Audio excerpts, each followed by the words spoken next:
defense, I mean, I've already talked about it. I think the biggest matchup of the entire game is Jermaine Johnson against Blake Fisher. You know, however they're going to do it, Jermaine Johnson has got to go out there, have the game of his life, dominate this kid, make an 18-year-old kid look like an 18-year-old kid. You need to look like a 23-year-old grown-ass man who's been working out in college for the past 5 years. Go out there, put him on his ass, and go sack Colin, basically. Damn, D-Lou, you get me fired up. Get me fired up over here, baby. Damn, put D-Lou in the locker room, Norvell. What are we doing? God dang. Here we go. Okay. Hey guys, it's Terrence Mann. You're listening to Hear the Spear, presented by Noel Game Day. Go Noles. Hey, what's up? This is Peter Ward, a.k.a. E-Dub, in the house. So we're listening to Hear the Spear, presented by Noel Game Day. Go Live, go Noles. Hi, this is Charlie Ward, and you're listening to Hear the Spear, Go Noles. This is Terrell Buckley. You're listening to Hear the Spear, presented by Noel Game Day. No Bloody. But perhaps better known as the greatest corner to ever step on a football field, Deion Primetime Sanders. Great Deion Sanders, my brother. What's going on, man? I could wake up to that greeting every day, man. That was awesome. Hello, Noles fans. This is former Seminole Derek Brooks, and you're listening to Hear the Spear, presented to you by Noel Game Day. James Wilder Jr. What's going on, James? Thanks for having me on. SSOD, Florida State or Die, and go Noles. William Bar None Floyd. Gentlemen, what's up? What is happening, guys? This is Logan Robinson from Hear the Spear, presented to you by Noel Game Day. Gentlemen, it is game week. We actually have an Irishman here with us this evening, too. It's getting crazy. It is officially game week. It just feels nice to say that. We're back. Football's back. Fans are back in the stands. Woo, we've made it. But to introduce our guest this evening to help us prepare for Florida State versus number 9, Notre Dame, we have Bryan Driskell on with us tonight from Irish Breakdown, from Sports Illustrated also. Bryan, good evening. We're welcoming you into all of the Garnet here. How you doing, man? I'm doing great. I'm ready to go. I got my road whites on, brought some of my Irish friends with me, and I actually am Irish, so nice. I am an Irishman, so there you go, ready to rock and roll. And I'm not offended by the mascot, by the way. Okay, good. Thank you. Appreciate it, too, because, we always get the heat of Osceola and Renegades, so, we get a lot of that I think stuff. he's talking about the Notre Dame mascot, dude. Yeah. Well, I'm also saying that we also get our heat too from our You can mascot. sympathize. Exactly, but both are a ridiculous argument for another day. I know, exactly. Gentlemen, though, first thoughts though, Florida State, Notre Dame, I mean, we're finally here. It feels like we've been waiting on this for forever. But man, I mean, the chat is going wild. I've been antsy. I've not been able to sleep at night. Bryan, you're coming into town. We hope to meet up with you. But from up there, at Notre Dame, how are they feeling? What's the word on the street over there? Just the feeling of Notre Dame and the team right now. Well, I think Notre Dame is anxious. I think they're ready to get this team going. There's a lot of confidence at Notre Dame about what this team can be. A lot of athleticism. I've had people that have been at practices from outside, inside, talking about how good they think this team can be and all that. But until you get to see yourself matched up against somebody wearing a different looking uniform, you really don't know just where you've been. It was like that same, I've had years in fall camp where when I was a coach where, I felt good about my team, but you don't really know, like, is it that we're good? Is our defense that bad? Or is it just we're that good? And until you really get a chance to go toe-to-toe and bang helmets with guys that are wearing different jerseys, you really don't know. But there's a lot of confidence about what this team could be. Now, are they going to be like they've been? Or are they going to take the next step? I think that's the big question for Notre Dame right now. I guess my first question is,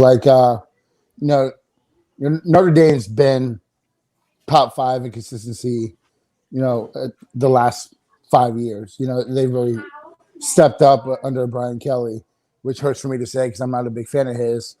But, so you look at the churn on the roster. They've had, they're replacing a lot of players. I know they may have confidence coming in, but there's got to be some concern. You're replacing 9 offensive starters and was it 8 on defense?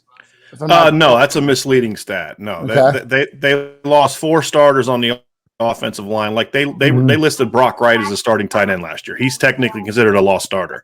Anyone who watched Notre Dame last year knows that Michael Mayer was their starting tight end last year. So they lost 4 starting offensive linemen, a quarterback, and 2 receivers. So, I mean, they lost a lot from the starting lineup.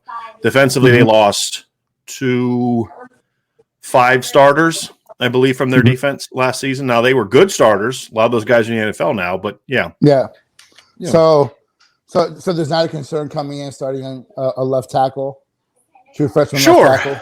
Sure. You know, the question is, look, I mean, this is what college teams go through, right? I mean, Alabama lost 6 first-round draft picks off their team. No one's thinking they're going to go 8-4 this year.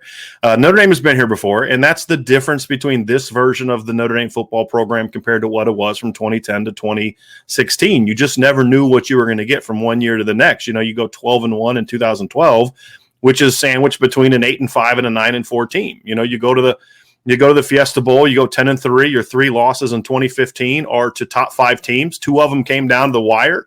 You know, you lose to Clemson and a chance to tie it at the end. You lose to Stanford, who was a top 5 team that year. They kick a field goal as time expires. And then the next year you come out and go 4-8, right? That was just that roller coaster ride that we were on, covered Notre Dame from that period of time. And then you look at the last 4 years and you say, well, you know, they go 10-3 in 2017. Looks like the program's finally turning it around a little bit. You lose Quentin Nelson, you lose Mike McGlinchey, you lose Josh Adams. I mean, you lose Alizé. I mean, you lose a lot of different starters. Alizé McDermott Smythe. They had plenty of personnel loss from that 2017 team. How are you going to replace Quentin Nelson? How are you going to replace Mike McGlinchey? 2 top 10 picks. Well, the next year they go undefeated in the regular season. You know, we've been here before. Notre Dame lost 2 drafted defensive ends in 2018, 2019, 2020 defensive line was every bit as good, even more disruptive than the 2019 line. And that's what good programs are supposed to be, right? Like that's what Florida State went through for. I mean, how do you finish in the top 5 for how many over a decade? You're going to lose players all the time. It's just your program is healthy enough. You've recruited well enough. You've developed well enough to where you kind of reload instead of rebuilding. And that's where Notre Dame thinks that they are. And we're going to find out if that's true as we get through these next 13 weeks. I just think maybe they were maxed out last year. But that's maxed out how? And could you just explain what you mean by that? So I felt last year they had a lot of – I think they were an older team last year. Mm-hmm. Okay. I think that experience-wise, it's probably Brian Kelly's best team. I just have a hard time believing that going into a season opening game, whether it's Florida State or whatnot, you know, we'll talk about that here in a little bit. I have a hard time going into an away game in an atmosphere that's going to be electric with a quarterback that's brand new. They have 4 new offensive linemen. They have all new wide receivers. They return a great linebacker in Drew White and maybe the country's best defender other than Kayvon Thibodeau and Kyle Hamilton. But you have a new defensive coordinator and a new scheme. You know, I understand having confidence, but I don't know, man, going into the season, you know, I think last year was their best shot to make it the entire way, in my opinion. And, you know, yeah, they recruited well and they developed well. And I think this is going to be a test on just how well Brian Kelly and his staff can continue to develop. Because I think that, you know, we kind of joked around a little bit, you know, on about how easy their schedule is. And you know, I think that's going to help them in the long run. I think that this is just a game that helps FSU where it's out on the schedule. I'd be much more concerned if Notre Dame was game 5 or 6 when they have more continuity and the team is gelled more. I think it's an opportunity more for FSU to catch them game 1. So, you know, I think that to bring in 4 new offensive linemen, I think that when I say maxed out, they had the best offensive line in the country last year. Mm-hmm. You can't say that starting 4 new offensive linemen. I'm sorry. You can't say. Well, I don't think anyone's saying that they're going to be the 2 freshmen, right? And Blake Fisher, 1 freshman, and what's that? Rocco, 1 freshman. Rocco's not starting. Rocco Spangler's not going to start. Okay. No. So no, Zeke Correll starting, who started against North Carolina and Alabama last year. Okay. So let me address a couple of these things, Nate, because you're bringing up good points, and those are a lot of the things that Notre Dame fans ask kind of heading into the offseason, right? Like, how do you replace these guys and these guys? Well, you know, Notre Dame goes 10-3 in 2017. They lose Mike McGlinchey and lose Quentin Nelson. Can we all agree that none of the guys that Notre Dame lost were as good as Quentin Nelson and Mike McGlinchey, right? The next year they went 12-0. Right. They also lost Alex Bars, who was their best offensive lineman in 2018. He was the next great offensive lineman. He goes down in September that year, and they still went out and went 12-0 that year. When you talk about Jack Cohn, he's new to Notre Dame. He's not new as a starting quarterback. I mean, this is a guy that led Wisconsin to 10 wins, went on the road against Minnesota late in the year, a top 10 Minnesota team, led him to a win in that game. Talking about a guy that, in Jack Cohn, that played in the Big Ten championship game against Ohio State, played in the Rose Bowl. So clearly a guy that has been in these big environments. Now, again, Florida State's a tough environment. Been there, right? I was down there in 2014 for the Notre Dame game in 2014 . But the thing about Notre Dame – Huh? Oh, it was a phenomenal game. I didn't like the ending, but if you're a fan of college football, it was a tremendous game to be at and be a part of. But the thing about Notre Dame is this is not – these environments are things these kids kind of go through on a consistent basis. Last year was a kind of a weird year because nobody got to – Go ahead. Sorry. There was a little lag there. I thought you were done. Go ahead. No, but so again, you talk about Jack Cohn. He's new to Notre Dame. He's not new to being a starting quarterback and being a starting quarterback. He played in the Rose Bowl, right, against Oregon. Had lost by a point to Justin Herbert in Oregon that year. So he's not a new quarterback. The other thing I look at too is you focus on the one freshman, right, Blake Fisher, which is I think that is a legitimate concern. As I was on the radio the other day and they'd say, hey, what do you think about Blake Fisher? I think he's going to play like a freshman. He's going to have some moments where he looks like a 6'6", 335-pound future top 10 NFL draft pick. And then there's going to be other plays where he looks like a true freshman, right? I mean, that's what he's going to do. But you look at the players around him. Jarrett Patterson's a 2-year starter, right? He's a guy that people are looking at as an All-American. Kane Madden's a preseason All-American, although I am not someone who buys that hype. I think being an All-American at Marshall is a whole different universe than being an All-American at Notre Dame, right? But he's at least a veteran player that's a 3-year starter. Zeke Correll is the starting left guard. He started 2 games last year against North Carolina and Alabama. And then Josh Lugg, the starting right tackle, has 9 career starts. So it's not like you're throwing a bunch of young guys into the lineup. You're throwing guys into the lineup that have played big-time football. Josh Lugg got 5 starts at the end of the 2019 season when Robert Hainsey, who was picked in the 3rd round by the Bucs recently, went down with a leg injury. They also lost their starting right guard the game before against Michigan. They go out the last stretch of the season down 2 offensive linemen, and they go out and dominate those final 5 opponents. Now, again, it wasn't like murderer's row. It was Boston College. It was Navy. It was Iowa State and Stanford and Duke. But still, when you recruit the way that Notre Dame does, if you're putting juniors and seniors, and in Josh Lugg's case, a 5th-year senior in the lineup, no, you're not going to be as good as you were last year. But not being as good as they were last year means you have the 9th best offensive line in the country instead of the best offensive line. And I think that's the question that Notre Dame has is, what's the drop-off going to be like, right? Is it going to be a drop-off from we had the best line in the country? And I do think Notre Dame had the best line in the country until Jarrett Patterson got hurt. I think once they lost him, that was kind of the glue, and they weren't as good in the final few games, but that's a different argument for a different day. But is the drop-off mean they're going to be the 30th best O-line, the 20th best O-line, the 10th best O-line? The other part about it, when you look at it from a skill player standpoint, you are returning an All-American caliber running back. You're returning a guy in Chris Tyree that played a lot last year. Kevin Austin and Braden Lindsey are guys that were expected to be part of the rotation last year. Braden Lindsey has plenty of experience. They both had injuries, which kind of cost them. So they were going to be starters last year. So again, the point being, Notre Dame's not throwing a bunch of guys that have never played football before in the lineup, and exception of Blake Fisher. If that were the case, Nate, I'd probably be a little bit more concerned about it. If they were throwing a bunch of guys who just never really played meaningful snaps, things like that. I was going to mention too. Go ahead, Nate. I just want to retort. So, maybe I'm a little bit scorned. Florida State is very familiar with former Wisconsin quarterbacks that had a lot of success at Wisconsin. A guy who had 26 wins, led Wisconsin to all these big games, and he was horrible at FSU. So I really question a guy who was a good fit for the Wisconsin offense, what they like to do offensively. But you come to Notre Dame, and Notre Dame's got to push the ball down the field this year, which we can talk a little bit about later. But, to have the best offensive line in the country and still be 34th in offensive explosiveness, still be 73rd in finishing drives, those are 2 advanced metrics that really tell you about a team. And they weren't even in the top 25%. And you talk about finishing drives, they were 73rd. They finished 77% of the drives in the red zone. So I think there's going to be a fall off. I just don't really. Well, because you're looking at it from what hype. Notre Dame was, right? That's Yeah, the point. What I'm telling you as someone who follows Notre Dame is what's that?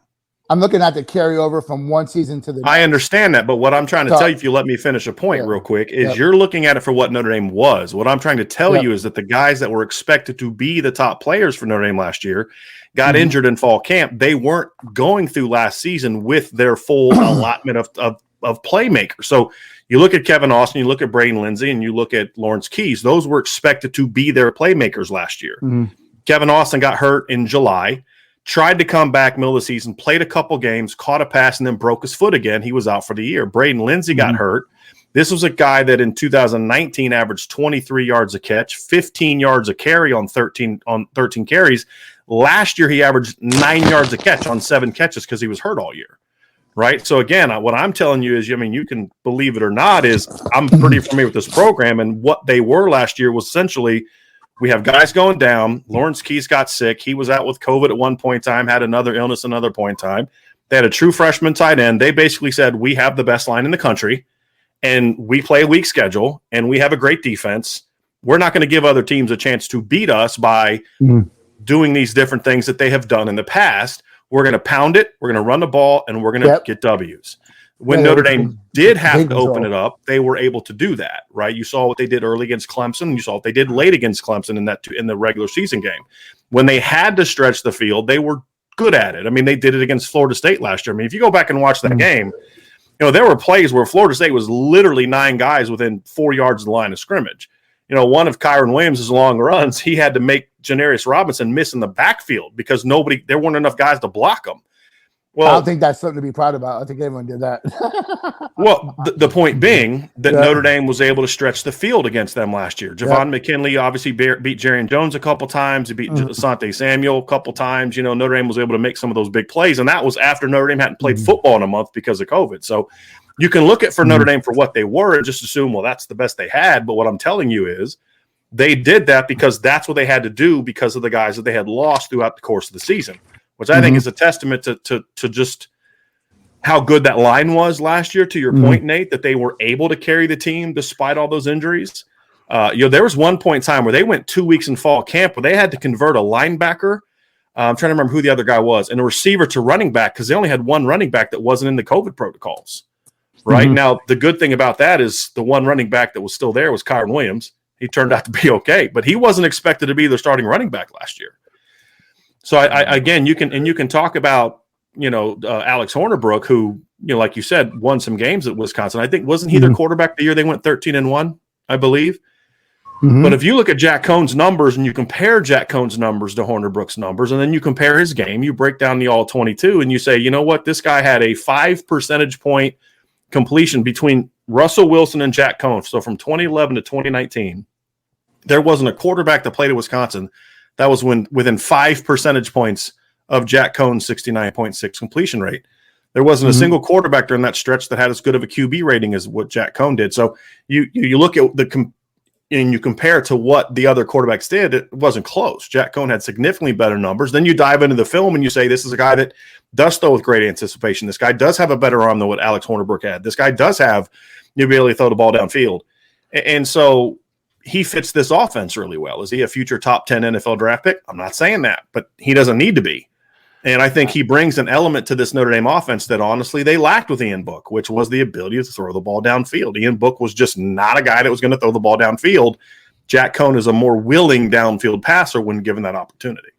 I think one thing to note, too, with what Hornibrook had was, Willie Taggart here in town. I'm worth noting that, too, what he was dealing with, too. But he also wasn't a super talented quarterback. I mean, we can all agree on that. But, yeah. Yeah, and I don't think we were expecting that. Whatever Willie Taggart touched did not turn out. One thing I want to note, and I've seen a few pieces that you've wrote on, Bryan, is someone – speaking of getting to Cone, there's a guy named Jermaine Johnson. You got Keir Thomas, and I know you've talked a little bit about them on your show along with your articles. And, what is y'all's, expectations for them of protecting the quarterback there? Because, Florida State and Adam Fuller, they're going to want to get after him. It's not just going to be Jermaine they're sending off the side. They're going to send a gainer with number 33. They're going to use Jameis Robinson, which I know you've noted on a lot. But kind of give me your thoughts on what Notre Dame is thinking, getting prepared for this game with that pass rush. I think they see a more athletic front seven than what they faced last year. I think Jermaine Johnson, who Notre Dame has faced, Notre Dame went against Jermaine Johnson in 2019 when they played at Georgia. He had a really key pressure late in that game, so they're going to be familiar with what he brings to the table. But I think Florida State's defensive line is going to do two things better this year, and I think Notre Dame is aware of that. Number one is they got a little bit more juice on the edge this year than they did last year. All right, I think Jermaine brings that. Mm-hmm. I think Kyrie Thomas, I don't see him as a guy that brings necessarily more pass rush juice, but I think what he brings is a much better edge setter against the run than what they had last year. And I think one of the issues that Florida State had on defense last year is their defensive ends, to me, freelanced way too much, weren't great at setting the edge, and got beat a lot. Yep. I talk about the play where Janarius Robinson comes off the edge, and he's got Kyron Williams in his sights, and Kyron just does this little move, and you can't do that if you're going to be a good defense. So I do think, and I've talked about this, I'm sure you guys have heard me when we did our Florida State previews, I think there were some guys that they needed to get rid of, that they needed to move on to create a better culture. That more than anything, that's the thing that Willie Taggart ruined, in my opinion, as an outsider looking in, was you created a culture that you just can't win with. And I think you've got some of these, by bringing in some of these guys, like Jamie Robinson, for example, right? Is he a guy that you want in coverage a whole lot? No, not really. He gave up, I think, 75% completion percentage at South Carolina. But he brings an attitude as a run defender that you just didn't have last year in the secondary. And so I think between him and Thomas and then Jermaine Johnson with athleticism, now your young linebackers, Dix, Deloach, Gaynor, they're all a year older. Those guys are now going to, I think, be more effective. And I think that's going to be the key for Florida State is I think they're better prepared to be at least a quality run defense this year at the minimum. And that's the thing that hurt them, because last year everybody could just come out and run on them. And they had to commit so many resources in the box to stopping the run that, of course, you got exposed on the perimeter in the pass game. So I think that, to me, is a key that Notre Dame's going to be prepared for that. I think they see that. They know what these guys can bring to the table. And they know that they're going to have to be able to make some plays on the perimeter, but also still find ways to be able to run the football against what is probably going to be a more physical, at least, and a more discipline. I think that's the biggest thing, is the discipline part. We've talked about this in our show a lot. Teams that had brand new coaches last year, it was the worst year to make a coaching change. Now, you didn't know it when you made the change, right? No, couldn't anticipate that COVID was going to do to the offseason what it did, but it was the worst year to have a coaching change. So no spring ball. Summer workouts are limited. You can only have X number of players in them. I mean, it was not the year you wanted to be installing a new offense and a new defense. And I think that has to be taken into account, which is why I've told Notre Dame fans, I'm glad Notre Dame's playing Florida State in the opener. I feel better about this game than I would if you had to travel to Tallahassee in late October, early November. I actually think this timing of this game is good for Notre Dame, because Florida State's all Notre Dame has had to worry about this offseason. Mm-hmm. Yeah, and I just wanted to go back to Blake Fisher really quick, because, you just talked about a little bit Florida State's improved pass rush. And obviously him matching up with Jermaine Johnson off the edge, it's going to be a really tough matchup in his first college game, especially, in a rocking atmosphere on Sunday night on the road. So what have you heard about his development so far, and how do you think Notre Dame is going to help him out? Well, what's interesting is Blake wasn't supposed to be the starting left tackle, obviously. Notre Dame didn't say, hey, let's start a true freshman at left tackle. Jarrett Patterson was originally going to move to left tackle. That was the original plan. He was recruited to play left tackle. The only reason he moved to center was they had this guy named Liam Eichenberg at left tackle and this guy named Robert Hainsey at right tackle, who were second and third round picks last year. And it was one of those deals where, like, look, Jarrett's our fifth best lineman in 2019. We have to find a way to get him on the field. And so that's what they did, and he became the starting center. He was actually going to move to left tackle. Well, he got hurt late in the season last year, so he was out in the spring, which opened up an opportunity for Blake Fisher to get more reps as an early enrollee. And within a week, it was, okay, Jarrett's not moving to left tackle. I mean, it was that quick. I've talked to former Notre Dame offensive linemen who saw Blake in the spring, and they said, this is the most talented kid that I've seen at Notre Dame. Now, these are people that played with Quentin Nelson and Mike McGlinchey, right? So you can take that as hyperbole, or just, saying, hey, this kid's got a ton of potential. Mm-hmm. But at the same time, I don't care how talented you are, you're still a freshman. There's still things that you can't learn until you play. It's the whole, you don't know what you don't know. And I think that's going to be the thing we have to find out. It's one thing to have to defend Isaiah Foskey and Myron Tungvalo in practice. when if you mess up, you blow the whistle, you line up, you do it again. And it's another thing to do it against Jermaine Thomas and Johnson and these kind of guys in a game where, there are no redos. There are no, oh, shoot, I didn't properly pass set and get in my depth, so let's do it again. Those are the things we don't know, and that's always the case with a freshman. Until you see him do it when the bullets are live and, the lights are bright and there's 80,000 people in the stands and it's nationally televised, the only game in town and all that, you really never know how a guy's going to handle that. But, Blake is an incredibly talented player. He's going to look like a freshman at times. And to your point of how Notre Dame can help him, I think it depends on how the game unfolds. If he's having assignment mistakes, then I think there's things you can do. You can slide your protection to him more. You can chip with a tight end. You can just go tight end over there. Notre Dame has a lot of those guys. They have a lot of tight ends they can help with. I think some things to move the pocket. If Jermaine's just really screaming off the edge, throw some screens behind him, boot around him, run away from him. Just do some different things to kind of get his eye discipline off a little bit. So there's plenty they can do. I think they're going to at least give Blake a chance early to see, hey, let's see how the kid holds up. But you all look, when you have a freshman left tackle, you've always got a game plan in your back pocket of, okay, if he's struggling with Jermaine Johnson, here's what we go to.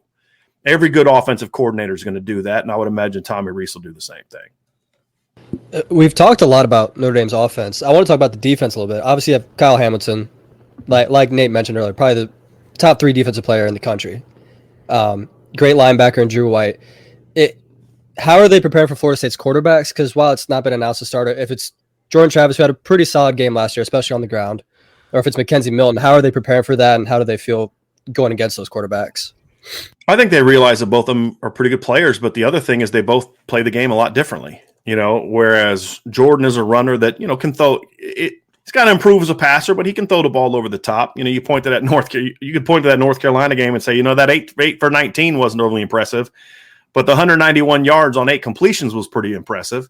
And there's always that threat of a guy that can run around and you kind of come down and you're trying to get into the box to protect him on the second level, and he just pulls up, throws it over your head. I think that's the fear that Notre Dame has. And, of course, Mackenzie Milton can run, although we don't know how well he's going to run after the injury, but he's more of a guy that's going to hurt you with his arm. So I think when you're Notre Dame, you prepare for both. They've said they're prepared for both, and then you're gonna alter your calls depending on who the quarterback is. I think the player that Notre Dame least wants to face on a consistent basis is Jordan Travis, and I think the reason for that is we saw this last year. When you have a quarterback that can make plays when things break down, who can make plays when things have to go off script, that's where you can kind of neutralize a team that maybe has a talent advantage, and I absolutely think Notre Dame does. Notre Dame has a talent advantage. They have an experience advantage over Florida State's offense. Well, how do you take advantage of that? Well, you have a guy that, your end may beat my guy off the edge. Robert Scott may get beat by Isaiah Foskey, but you've got a quarterback that can make that guy miss, do something with it, and that's when you can extend drives, and that's what Jordan Travis did last year to Notre Dame. The difference between now and then, however, is there's a lot more film on Jordan Travis than there was when Notre Dame faced him last year. I mean, all they really had was the Jacksonville State game. But guys like that are always dangerous, in my opinion. And if he can improve as a passer at all, that's how this offense could get really dangerous. He's just got to become a guy that can just make some of those. He's got to be able to make some of those layups. He's got to be able to make some of those easy reads and those easy throws. He doesn't have to look like Trevor Lawrence to be an effective quarterback. He just has to be able to make some of those efficient throws that then accents his ability to run and make plays down the field. How do you think, going into this game too, both offensively and defensively, the physical factor, Florida State has been seen before where they've kind of given up on games here and there. And last year was a little bit better, and we saw that, and that was nice to see. But how do you think going against a Florida State team this year that has a full spring, a full fall camp, do you think this will, it definitely will have some upside, I think, for Florida State that we can count on. But how much, is Notre Dame looking into that, seeing that this team had a full, off season to work with, and they're expecting to have a different kind of product they'll be facing? Number one, I think two things work in Notre Dame's advantage when it comes to not overlooking Florida State. Number one is you faced them last year, right? You saw what happens when you make mistakes, when you fumble the ball on offense, when you fumble the ball on punt return, when you don't have gap discipline, when you've got a mobile quarterback. You saw what can happen, right? This is basically a one-score game in the second half. That's going to keep Notre Dame from not overlooking Florida State, as opposed to, let's say, it was like the 2018 game when Florida State basically quit, and Notre Dame dominated them with their backup quarterback. So I think they're not going to overlook it that regards. But the other thing, too, is, guys, this is still Florida State, right? I mean, this isn't like South Florida or something like that. This is still Florida State. These kids remember when Florida State won a title. It's not like they haven't won a title since Charlie Ward was here, right? They won a title when these kids were teenagers. So they're going to be up for it because it's Florida State. So I think those two things kind of factor in that Notre Dame knows, hey, look, we're going down there. This is Florida State. These are guys you played against in high school. These are highly ranked kids. You know who they are. We got to be ready for it. And that's, again, why I say I'm glad this is the opener, not down the road to where, you play a team on Saturday and then you really don't turn the page on Florida State till Sunday, Monday. Well, Notre Dame's had the page right on Florida State for a while now.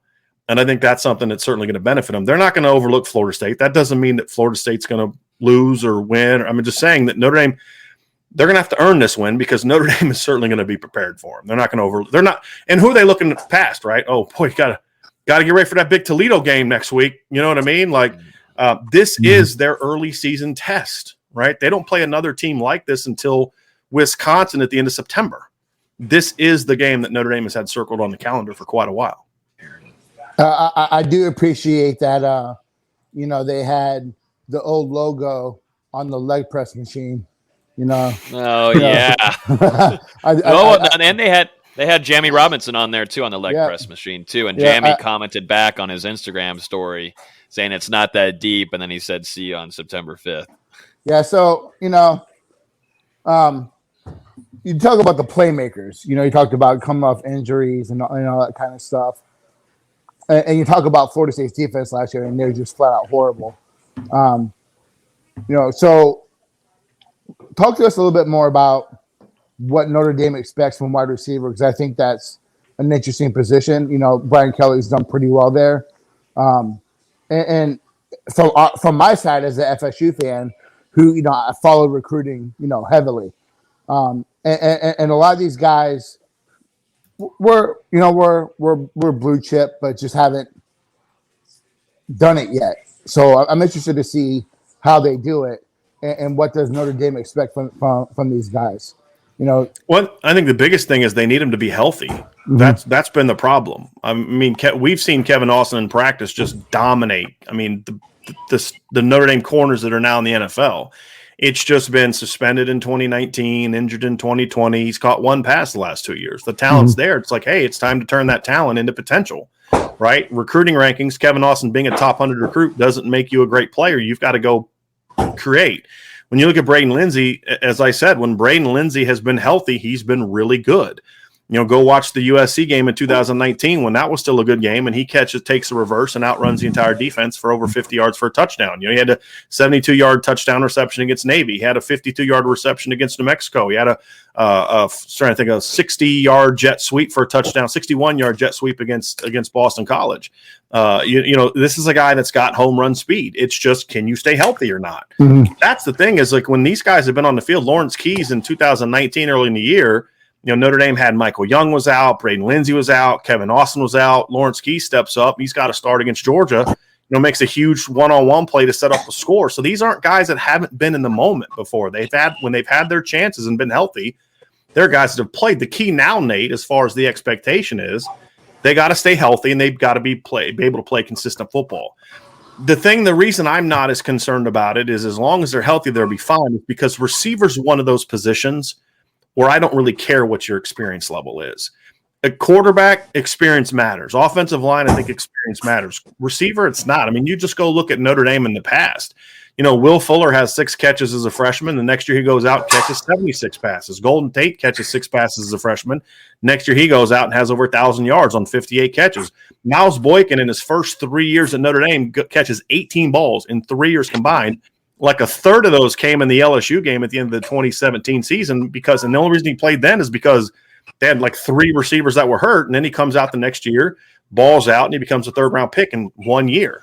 I think receiver's a position where if you have the skill, you can play. It's not a position that requires the advanced technique that, playing left tackle does or playing center does, things like that, or playing quarterback does, where you've got to know what everybody's doing. You have to have that veteran experience. If you have the talent, you have the talent to play a receiver. And that's why I'm a little higher on Florida State's receiving core this year is because, yeah, they're young. They haven't proven a lot. Those backups, McLean and Burrell, guys like that. But I don't think you need a ton of experience to be at least a good receiver in college. The thing for Notre Dame is just keep them healthy. If they can stay healthy, they'll be fine. I mean, Notre Dame's got a couple top 100 recruits at receiver that are barely not going to sniff the field the early part of the season, and Lorenzo Styles and Deion Colsey, because that's how loaded the guys ahead of them are. And the other part of it, too, is you have to look at tight end, too, when you're going to talk about the Notre Dame pass game. You kept talking about what they lost a receiver. Well, they've got arguably the best tight end in the country. And if you don't believe me, if you think I'm just a Notre Dame homer, this is what Kirk Herbstreit said. There's other people who have said the same thing. This is the most talented receiver in college football. A guy caught 42 passes last year, which is a Notre Dame freshman record. I don't know if you guys know this or not, but Notre Dame's called tight end U for a reason, and it goes back for decades. When you set freshman records at Notre Dame at tight end, that's saying something. So you have to factor that in as well. For me as an FSU fan, I'm more worried about him than I am the wide receivers. What if you're watching based on what we saw last year? Absolutely. Because here's the thing, too, about that, Nate, is if you have to defend a tight end and the run game, that means you've got to condense the field, which then exposes you to some things on the outside, and that's what Michael Mayer can do. If he's really ripping you up the seams, if he's taking advantage of, because what was the in your opinion, what was the biggest problem for Florida State last year in the pass defense? For me, it was the linebackers. Absolutely. For me, it was that, and just not getting to the quarterback. Right. I'm like as far I said pass defense. I meant to say coverage is what I meant to say. I apologize. Linebackers, and that's even the same this year. Right, so and they got to cover Michael Mayer. Fan, who's they've traditionally not done well against athletic guys that that play tight end, and they can just create mismatches, stretch the field, and they can dominate from that spot. Right. That's a concern for me. But while I'm thinking about it, just to change the subject real quick, one guy I was super high on a lot more than the recruiting services was Philip Riley. He's a guy I've seen play a couple times, and it's a guy I wanted Florida State to land. I got to ask how he's been doing, because he's a guy who I'm super high on. In terms Notre Dame staff is very high on him as well. Yes, he is a cover corner. He may not be a supreme athlete, but he's athletic enough, and he's just he has the nuances of the game. He's well coached already. He's a guy who I'm excited to watch. So you think that's someone that's going to play this year? Not this weekend. Oh yeah, I think at some point in time he's going to play. Right now, Phillip is behind. He's probably a third team guy, but Notre Dame's very high on him. Very high on him. They got a lot of corners coming back. I mean, you look at Phillip. I still think there's a chance his future could be at safety, and not because he can't play corner, but in Marcus Freeman's defense, the safeties have to cover. If you look at how Notre Dame has recruited this year, I mean, Notre Dame has signed 4 corners last year, including Philip Riley. They've got 4 corners signed again in the 2022 class. They got obviously Devin Moore from Naples. They've got Benjamin Morrison from Arizona. They got Jaden Bellamy from New Jersey. And then they got Jaden Mickey, who's out in Centennial High School out in L.A. Well, why are you signing 4 corners the year after you signed 4 corners last year? Because Notre Dame wants cover guys. They want long cover guys. Right. And if you're a corner who's, instead of taking this old adage that fans have, well, if he can't play corner, he can move him to safety. Well, if he can't play corner, he's not going to be a great safety either, right? They want guys that can cover, and they'd like to have a defense that can do that. And I think the unique thing about Phillip is, no, he's not an elite athlete, but he's a good athlete. And putting him in the nickel or putting him in a safety position, then to me, accents his athleticism, but he's so physical. I mean, you saw him last year, I'm sure. He's one of the strongest corners I've seen in a long time. And he's a really smart player. And I think you getting him in matchups where he's going against tight ends and backs only adds to the value he can bring. So that's ultimately where I see him playing, but he's still sticking at corner and playing pretty well. So is Ryan Barnes, who's a freshman from Maryland, but they're just buried behind guys who Notre Dame thinks has a chance to be an outstanding secondary this year. No, and we lost Nate. There it goes. It happens at least once. Sure, it was going to be a great riveting question. I was looking forward to it. It was at least once or twice in every show we lose Nate. But I had a really good one that I wanted to ask you. Brian. So what is one thing that Florida State can take advantage of against Notre Dame? I asked this on the Mark Rogers show, but for our listeners here, what is one thing that Florida State can take advantage of against the Notre Dame Irish? I think there's one thing on both sides of the ball. I think when you look at the Notre Dame offense, what I would do is Notre Dame does not have an inexperienced offensive line. I pointed that out. Josh Lugg has 9 career starts. Zeke Correll started in the Rose Bowl. Kane Madden's played 2 years. Jarrett Patterson is a 2-year starter. But they don't have any experience playing together. And that takes time. I don't care how many starts they have. It takes time for 5 guys who've never played together at the positions they're at to go out there and gel. If I'm Florida State, I'm not lining up trying to play big boy football with Notre Dame. I'm not. That doesn't mean you can't, but why? I want to get them turning. I want to get their guards thinking, okay, I'm doing this. This guy's coming across my face. Oh, there goes a linebacker on the other side. I'm stunning. I'm slanting. I'm attacking the gaps. I'm trying as best I can to get those big Notre Dame linemen to turn their hips, because once an offensive lineman has to turn his hips, he's lost his power. He's lost his force. And I think that's what they got to do. And then, picking those things up, guys, requires communication. Hey, look, me and you, we're working together here. When I see that guy crossing my face, I'm yelling out the words to you, whatever the taglines are, to say, hey, this guy's coming across, right? That communication takes time. It takes experience. And doing it on practice is a whole lot different than doing it with 80,000 people in the stands. Or what is it, like 79 now in Doak, whatever? Yeah, so it's a lot, right? It's more than what's at practice, okay? And you can play the chant all you want. It's not the same as 79, 80,000 screaming people. So I'm going to make that line communicate every snap. I'm going to make them have to turn and work on those adjustments and say, hey, if you're going to beat us, you're going to have to pick up all those things, because we're going to try to make, because what can you do to stop Notre Dame, right? You create early down negatives, tackles for loss, incompletions, sacks, get Notre Dame in those third and long situations where now what's coming. I think that's what they need to do on defense. Offensively, for me, it's just keep the game close. And this is what we talked about on our show is, if Florida State can stay balanced, this is game one for Notre Dame, just like it is for Florida State. There's going to be game one mistakes. There's going to be game one mistakes, meaning I got B gap. Oops, I went to A gap. And now Jashawn Corbin or, Lawrence can kind of bust through that hole. And next thing you know, that mistake turns into a 40-yard gain.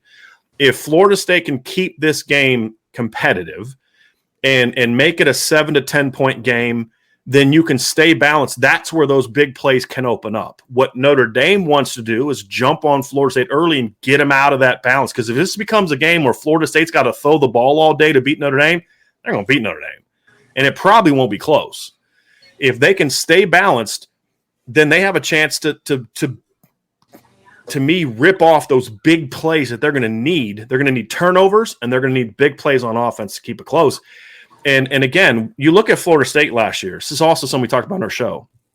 This is an offense that ran for 199.9 yards per game last year, despite ranking in the 100s in tackles for loss allowed and sacks allowed, right? To average that, to be the number, I think, 23rd best team in the country in yards per attempt, despite the fact you were one of the worst teams in the country and giving up negatives, says a lot about what this offense can be when they're eliminating the negatives on their side.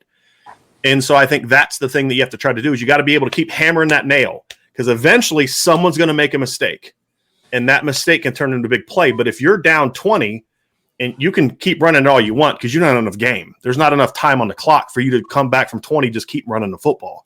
And so I think that's the thing that Florida State needs to do is keep hammering that nail, and eventually someone's going to make a mistake, and that's when you can rip off a big play. Well, Brian, before we keep you on here for too long, because we've got so many more things. I mean, Jameis Winston's named the starter in New Orleans. I mean, that should be the biggest thing we talk about this week, right? That should really headline the episode. I know that should be the headline before anything, honestly. But Brian, he beat out Taysom Hill and Ian Book. Woohoo! Whoa! The chat's going to start coming after you. I'm going to have to come after you. That's a former Notre Dame quarterback.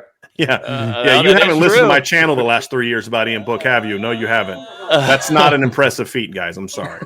Oh man. Anyways, I'm just trying to ruffle your feathers. It's nice. It's game week. It's time to talk trash. This is what college football is all about. So if nobody likes it, then go cry and watch tennis. Anyways, Brian, score prediction time. What are you thinking? You'll be down here. Hope to see you in Tallahassee. Everybody will treat y'all well. It should be a phenomenal experience. The weather looks great. What is your score prediction for Florida State versus number 9 Notre Dame coming into town? Prime time. I don't have a score yet, and we'll do that tomorrow on our score prediction show. But to me, I look at it. This is a game for Notre Dame that I think if they can jump out on Florida State early, it won't be a close game. If this game is competitive going in the second half, it's going to be a battle. But I just don't see a scenario in which, unless Notre Dame turns it over a bunch, that they can win this game. I think Florida State's ascending. We talked about this in the last time, Logan, you and I were on a show together. This is a program on its way up, but Mike Norvell didn't inherit what Brian Kelly inherited. There's no Manti Te'o. There's no Tyler Eifert. There's no Zach Martin. There's no Harrison Smith that he inherited. He's got to build this thing basically from scratch. The time will come, but it's not going to be on September 5th. Well, Brian, real quick. Nate's not done. I'm not done. First, I want to say congratulations to Sports Illustrated for getting the ranking of Travis Hunter correct. It's great to see that kid continue to earn what is rightfully his, and also just safe travels. It's crazy out there, with COVID and everything. Safe travels. Appreciate that. Plan to meet up with you. We'll talk and we'll talk some smack in person. We'll talk some smack in person. It'll be better with beers in our hands anyway. It's always fun, especially for me who, I have, Brian Kelly at number 4 on my most hated coaches of all time on my list. So, Do you mind if I ask why? I just think, I just think he's just a pompous douche. I don't understand. He's had success at Notre Dame. And I think as a Notre Dame fan, you guys are ready to win a title, right? Just as like Florida State fans are ready to get back to that Jimbo Fisher run of when he was, on top of it. I just think he acts like his stuff doesn't stink, and I just don't like him. I would say there's a very big difference between Urban Meyer and Dabo Swinney, who are number 1 and 2. And I think the gap is very large. I think I know why those guys are number 1 and 2 on your list. But Dabo's past Steve Spurrier now. Just this offseason, I just can't stand Dabo. But so it'll be fun to talk some smack about Brian Kelly and just shoot the crap and talk about why I think Notre Dame is coming into this game a little too high and needs to be ready for a possible upset. Can I ask one favor? If you're going to troll Notre Dame, can you at least get the name right of the school that you're trying to troll them about? Who? Is that too much to ask? Notre Dame? No, I'm not talking about you, Nate. I'm talking about the chat. The chat. We got a in here. Yeah. Can you at least get the name right? I'm trying to find which one in the chat had on there. I got to see it. Is it Eric? No, Eric's good. It must have been up a little bit more. Yeah, it was M. Roar. Oh, man. Bishop Sycamore is the name of the fake school, not Sycamore Bishop. If you're gonna come with a troll attempt, at least get the name right. Is that too much to ask? Yeah, Roar's comment on here says Teo's girlfriend was a lead varsity cheerleader at Sycamore Bishop. Okay, that's pretty funny though. What is that? At least get the name right. I don't know. He was with the Bears last year. I'm not sure what he's doing now. How's his girlfriend? No doing? idea. Any signs of her up there? And have you seen Manti Te'o's actual girlfriend? I haven't seen Manti Te'o play a snap yet. Really, I'll be honest. I'm still waiting. Anyways, a little trash talk. Yeah, I mean, you have to have something. I mean, when Notre Dame's blown you out the last 2 times you've played it, you got to come with something, right? I mean, so that was Brian on our show. We definitely appreciate him coming on to the show. But no, Brian, for real, thank you for coming on here. We look forward to having you. Safe travels when you come down to Tallahassee. It should be a phenomenal time. Hopefully, a good game going in the fourth quarter for all of us here. That's all we want, and all the college football world watching on Sunday night. It will be the only game, but Brian, definitely appreciate you. Where can they find you? Socials, anything, do your shout out. Irish Breakdown, obviously, is irishbreakdown.com. Also, you can find our site. Irish Breakdown is the name of our YouTube channel, and you can find me on social media at Coach D, as in Driskell, my name right there, at Coach D178. So you can find it there. And You know, like I said, if you're going to try and troll, at least get the name right. That's all I ask. Yeah, Don't but be man, like Michigan fans and be bad at trolling, okay? Don't be that. Aspire to be better than Michigan fans. Yeah, make sure you get the Hobbit and eat some of their boneless wings. Where's this? Boneless. You always got to give me good food, Rex. I'm going to be in Hobbit. town early on Saturday. I'm getting in Friday night, so you got to at least give me one good food rec. Hobbit American Hobbit, Bar and Grill. Look it up. There'll Yeah. be one right Okay. by Doak. There's 2 locations. And I got my Guthrie's. notepad. I'm writing it down right now. Mainly Hobbit. Always delicious. Okay. If you want Yeah. wings, some good beer, some good fries, everything. They got burgers too, but they're also a sponsor of our show here, so we got to give them love. But I go there every Thursday and Sunday night for wings. Yeah, what do you like? I guess would be the Wings. question, Wings, burgers. I don't Bone-in drink wings. beer, so I'm more of a They food got- guy they got than a both of beverage those. guy. Yeah. Got So everything for you. Everything in the world. perfect. You got Perfect. you got to get a gut box and you got to Yep. go to, I don't know if they have water. I just want to get some nice food to take back to the hotel to sit down and watch the Clemson Georgia game and watch a little LSU UCLA. It's going to be a great. Hobbit. That's why I'm flying in on Friday night because I didn't want to be traveling on Saturday with all the great games Yeah. that we're going to see. Yeah. Absolutely. Brian, appreciate you, man. Have a good evening. Safe travels when you come down here, and maybe we'll do a little recap with you, too. That would be Sounds great. good. Thanks for having me on, Absolutely, guys. man. Appreciate Thanks, you. Brian. Take care. Well, that was good stuff there. We got a little trash talk. It feels good. We're actually in football season. That's all I needed right there. We're actually in football season. Nate, you got to go at it with one of our first guests of the season. I'm sorry. We're in mid-season form, and it feels good. Real quick. I just find it hard to believe that. We didn't really go at it, but I just find it hard to believe that a team that loses as much would be as confident going into a season opening game. That's just me. That's just me. I can understand. I was surprised to see you say Cone's better than Ian Book. That's what I was like. There's a lot of what ifs and situationals there about if this person can stay healthy and this person can do that. And you look at Jack Cone. He averaged 8 yards per completion at Wisconsin, averaged 194 yards passing. He didn't like the rolled up. He had Jonathan Taylor as his running back, right? If I'm not mistaken. So I'll have to really look back. He had a good running back. So I mean, let's simmer down a little bit on the expectations. We'll see. I think it'll be a great matchup. I was glad to have. I did too. I did. Rundown. Yeah, it's good to have a guy who's like knowledgeable. You don't really get that much anymore. No, he knew his stuff for sure.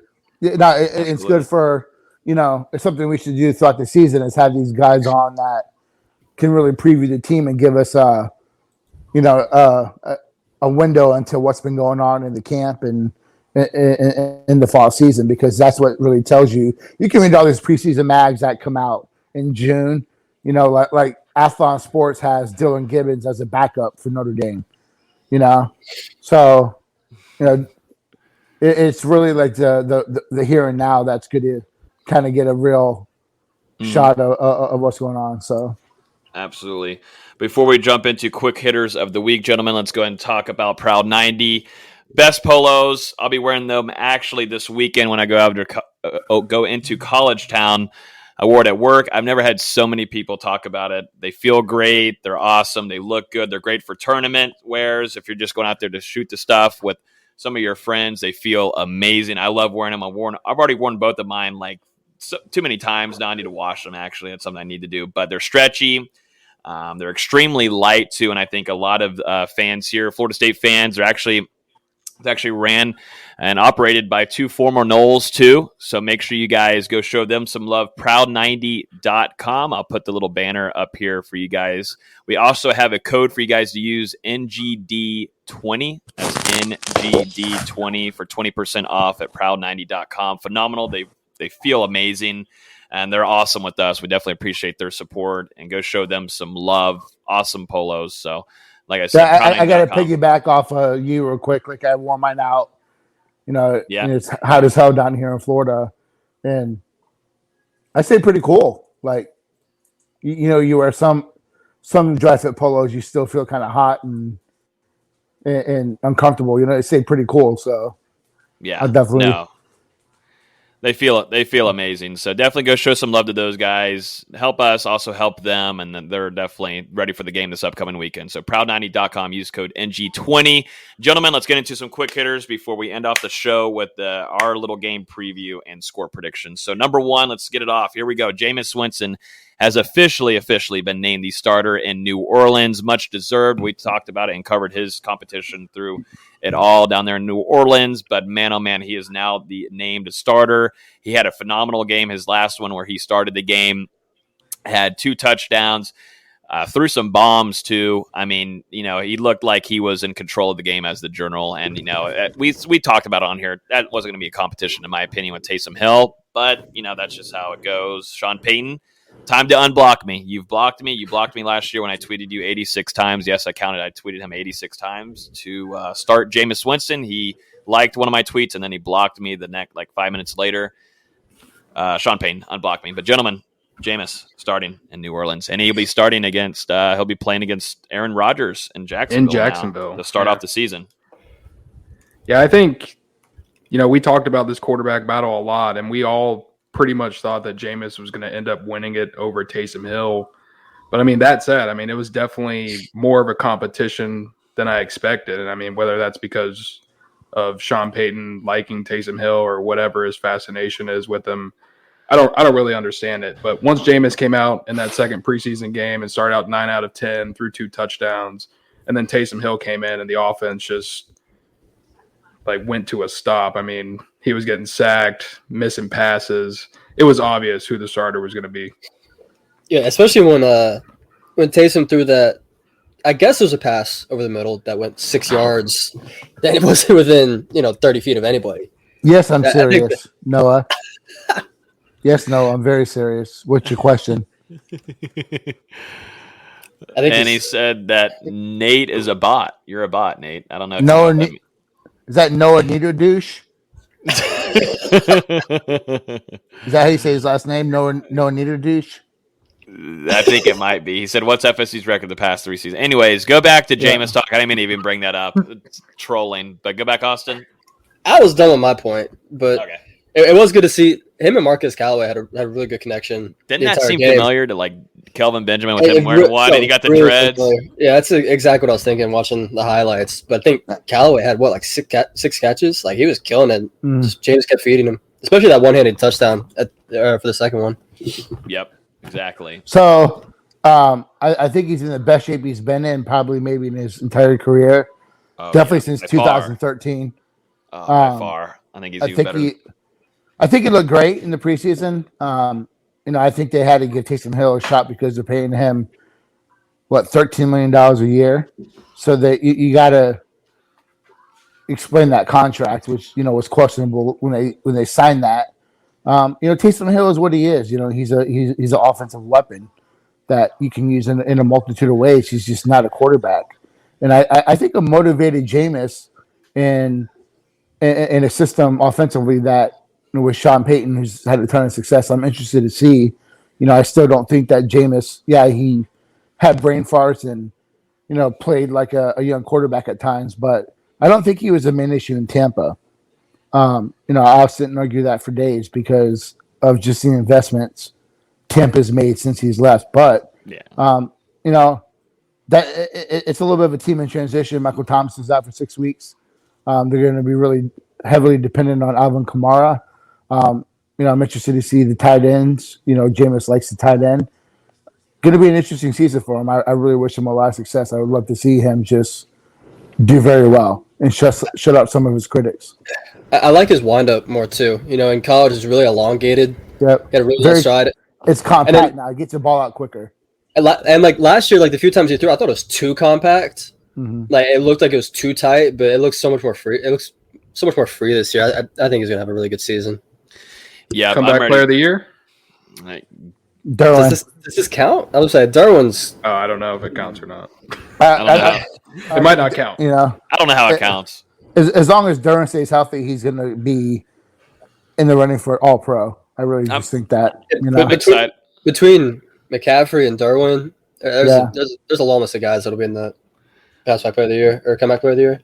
I'm excited too because, like you had mentioned, Nate, a lot of people, I love the Bucks fan because I tweet, I voice my opinion on Jameis. I'm always going to be supportive. And, the fact that people don't realize what Notre Dame switched and made a huge haul on actually taking shit seriously and, having an offensive line, putting targets around Jameis, along with, just taking it, the team more seriously. Once Tom Brady came, the difference there with Jameis, I mean, people just are ridiculous, man. I can't stand them sometimes. It's all, but the Bucks, the Bucks fans that are Jameis haters, I hope they're doing good. I cannot wait. I'm going to try to buy tickets to, I don't know if I want to go to New Orleans or if I want to go to Tampa, but I got to figure out a way to be in the stands for whenever Jameis lights it up against Tom Brady and the Bucks. I can't wait. I'm sure we got a lot of Bucks fans on here, so maybe they're not liking it, but bittersweet is what it is. But congrats to Jameis Winston. He deserved it. He was the best player in camp, and I'm really excited. He faces off against Green Bay week 1 at 4:25 in Jacksonville. So primetime matchup there. Should be fun. Aaron Rodgers versus Jameis. I think a lot of points in that game. And he's got, Alvin Kamara. We'll see if Michael Thomas, what's going on there. But it seems like Callaway is a nice little addition there, that wide receiver. Let's jump into some more quick hitters here. Depth chart. The depth chart got released by Florida State officially. What do y'all think about it so far? So, of course, you got Jordan Travis and Mackenzie Milton listed as or. I don't think that's a shock to anyone on this show. No. But going to some other things across the depth chart, you're looking at your 2 starting corners, which I was looking for. And you've got Brownlee. Not a crazy surprise there. And then I was wondering, who could it be? Travis Jay, as we saw, was participating really early on in the fall camp. Nate, you'd heard from a source that he had been, there's potential that he was going to be practicing there to start off fall camp. And it seems like he's done very well for himself. He played it in Madison County. He's a physical guy at the line and played really well in high school. And then you see Akeem Dent starting at free safety. So guys are going back to their original spots and, just kind of giving y'all's thoughts on that. The linebacker room is something to talk about too, because, it's kind of, we weren't expecting some of these names to be starters, week 1.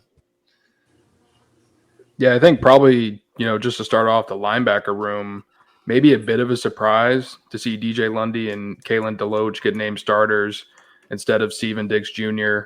Obviously, they'll be out there alongside Amari Gaynor. And I think this is a game, talking about the Notre Dame game, this is one where I think you're going to see Florida State have to play a lot of 4-3 defense just because of how strong Notre Dame's rushing attack is. So these guys are going to get a lot of burn on Sunday night. And at the same time, I do think Florida State, they're going to switch into the 4-2-5, the nickel, depending on situations. But just, with Kyron Williams and Tyree back there, and the fact, Notre Dame, I think they had over 300 rushing yards against FSU a season ago. You're really going to need these linebackers to step up. Mm-hmm. Now, one thing that stood out to me first as wide receiver, we had heard that Darian Williamson was having a solid camp, and he comes in as second team on the first depth chart. So it's nice to see him, 2 years off of an ACL injury, start to put it together. A young kid that can stretch the field. Would love to see Jordan Young put it together, but it's just not happening there. I think offensive line. You kind of knew who the five were going to be. You have some. It's hard to say quality, but you have experienced depth with Babian Johnson and Dante Lucas. Brady Scott. A guy that can play. All across the line. So you have a good 8 to 10 guys on the offensive line that can be in the rotation. And then for me the biggest surprise was again linebacker. Seeing Cortez Andrews pop up on the second team, and also Green McKnight, who again, like I said last week, I love the move of him moving to linebacker. I think he's a guy that can help them in space and coverage. So I like to see that. I think Lundy gets to start this week because, like you said, Dustin, it's the who they play. Notre Dame's going to, I think, want to, like Bryan was talking about, control the clock. Really try to pound the ball. And I think that's where Lundy, really specializes. So I'm not surprised that he's starting. Travis Jay, you put him in a position where just let the kid play. He's going to make plays for you. We heard Brownlee was competing. I thought maybe Dotson would beat him out for it, but I think you're going to see a lot of rotation back there. in that back four. So, and I feel really good about FSU starting, front four. There's a lot of experience there. I've said it numerous times. You don't have the freaks on there like you've had before, but you have production, and that's what FSU needs, and that needs to carry over. So, I like the two deep on the front four. Linebacker is, in my opinion, the weakest position on the team. They got to just figure that out, and we'll see what happens. Like you said, Dustin, Notre Dame just gutted them last year. There's some of that was, just poor defensive line play, wrong run fits, and all that kind of stuff. Florida State's just got to play smarter also this year. Mm-hmm. Yeah, and for the linebackers, you've got to get Emmett Rice back healthy. And just to go back to the defensive line real quick, I really do think that matchup at left tackle with Blake Fisher and Jermaine Johnson, it's going to be a problem, man. It's the biggest matchup for Florida State's defense in this entire game. You've got a true freshman left tackle. Yeah, he was very good, top 70 overall prospect. He's got a great frame, and like Bryan said, he's came in and took over that job. But at the same time, it's a true freshman going against a college player that spent 5 years in a college strength and conditioning program. And it's going to be his first game in a crazy atmosphere in Doak Campbell Stadium. So there's going to be some issues there. And Florida State, whether it's Jermaine Johnson going right at him or mixing it up with blitzes or whatnot, they're going to need to figure out a way to take advantage of it. And not even Johnson, but Kushney as well, who's super athletic, got a lot of juice to him. They're going to be going at him all night. I don't think that's going to be any surprise. So, great point, Austin, I was about to make. So you're going to bring the power into speed combination, at him all night long. So, he's going to be on his heels a little bit. So I'm eager to see how that turns out. But, Johnson's a dog, man, and he wants to embarrass you. I think it's something we haven't talked about. I think, Logan, you put a little tidbit in the Discord at one point where, players are just calling him an a-hole. Yeah. It's how he plays. And I'm fine with that. So, I don't care who you are. A freshman is going to have problems. So, we'll talk about that when it's time for prediction time. So, but we'll see how that goes. A couple things to me when I was looking at the depth chart. We've talked about how young this team is, but then you look at the depth chart, you just go, wow. Mm-hmm. Especially on the defense, especially in the secondary, you got Brownlee's a freshman, obviously a redshirt freshman, but still a freshman. Mm-hmm. You got Shaheem Brown, freshman. Sidney Williams, freshman. Travis Day's redshirt freshman. It's technically his third year, whatever. Kevin Knowles, freshman. There's so many freshmen on this two deep that, you get an injury here or there, and you're like, man, what's this team going to look like? But they're definitely one of the youngest teams in the country again. Last year they were the youngest, and I wouldn't be surprised if they're one of the 3 or 4 youngest teams in the country. Yeah, and then this is a little bit more joking, but the fiercest battle in training camp, lawn snapper. Mm-hmm. Still says no starter. Can't even announce a starter for a lawn snapper. Can't ruin that surprise. Riveting when we go into the Discord and we figure out who's starting during the pregame warmups. It's going to be better than the quarterback, I think. But we know what Norvell, how much he puts into special teams and how important it is. So that battle is still continuing. Yeah, at least Fitzgerald got named starter for kicker.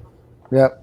You felt comfortable enough to name a starter at kicker, but not at long snapper. But we know historically that the long snapper also has had a lot of success off the field at FSU. So you got to make sure it's someone that represents the rich tradition that Florida State has at long snapper. Yeah. I was going to note too, real quick, you were talking about true freshmen, Joshua Farmer is being put in there, and I think he's going to be in the rotation, guys. What happened to True Thompson? True Thompson, is he in? Where's True Thompson? Where's he at? I don't know, but Joshua Farmer, I think, is kind of slid in, and he's going to be a guy that I think Adam Fuller noted on a few of those youngins like Knowles and Farmer that get in there and get some early rotation. And I think it's going to be fun to watch him because he's a guy that showed up. Well, even before showing up, he was already working out a ton. We got to see his coaches post videos on Twitter. He was already working on himself a ton, doing a lot of training. Then once arriving, it just, exploded. And so I think, look out for Joshua Farmer, number 44. We know who recently, wore number 44 with DeMarcus Walker. We'll see if he's able to live up to that kind of number that he left with. So I'm interested to see him. Keep an eye on Farmer. That's a kind of a late sleeper guy this week on game week to watch out for. Let's see, jumping into the rest of some quick hitters before we jump into some game preview These stuff. haven't been very quick, Logan. Well, because we like to talk and it's game week. So you know what? Extra content. This is just call them hitters. I think they do need to be hitters, honestly. Anyways, NFL Knowles cut. It is cutting season, gentlemen. And the NFL for some FSU former Knowles. Some to note here: Devontae Freeman cut, Jacquez Patrick, which we were a little shocked there, Nate. We talked about it in our group chat. Derek Kelly, Bobby Hart, Ryan Izzo, Terrence Smith, and Trey Marshall. All of those guys have been let go. Some guys to note that have made the 53-man roster, one of them being Gabe Neighbors. There was a lot of speculation, at least on the Chargers side of things, and what I did a little research into. They were kind of wondering if he was going to make it or not. He missed a little bit of practice in the last week or so. He's going to be making the team, which is a great. Trey Marshall got picked up by the Chargers. I was about to say he's definitely going to go to an LA team. I mean, that's just as close as him and added up. Yeah, he signed with the Chargers. Yeah. But yeah, so that's kind of like the cuts there. Devontae Freeman sadly didn't make it with the Saints, and you didn't have that reunion officially with Jameis Winston. He didn't have a good preseason. I mean, honestly, like his stats weren't very good, and he's not really a guy that plays special teams. So to have him as your third down or your third running back, he doesn't bring a lot of value. Unfortunately, he's not producing. I hate to say it, Freeman's career is over. The average, I think it's a year and a half is the average career for a running back. They don't even make your second contract. So he got to make it to a second contract, made money. But, we're talking, 7-8 years in, I his career is over. And he had a really solid, 3 to 4 years in Atlanta. So, I think he's had a solid career. Get out while you can, while you're healthy, and, move on to other ventures. For me, the biggest surprise was Jacquez Patrick. I thought he was going to make it. He had a lot of playing time in the preseason. I watched the Bengals a couple times. Especially, when I was out early with COVID and sitting at home watching TV. He played a lot. Even in the last game, he played a ton. And he ran really well. Kind of surprised, with the lack of depth that the Bengals have behind Joe Mixon. But, I'm sure he'll get picked up maybe by the practice squad. So we'll see what happens with that. Best of luck to all of them, most certainly. Mm-hmm. Just the way it goes, business, man. It stinks, but it's kind of, you're getting that 2013, that 2010, that kind of like that. It's crazy to see, but that time is passing by, guys. And, there's only a few left standing, and, we'll see. But the big news, obviously, it's tough.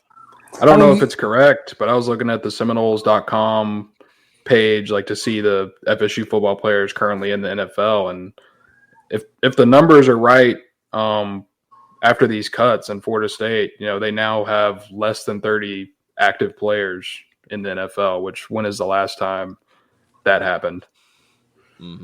2006 and 7, the end of the Bowden era. Mm-hmm. Yeah. And you look at a guy like Bobby Hart, he entered FSU young, 17 years old, graduated or left Florida State at 21. Has been in the NFL for 7-8 years, and he's still, I won't be surprised if he gets picked up somewhere.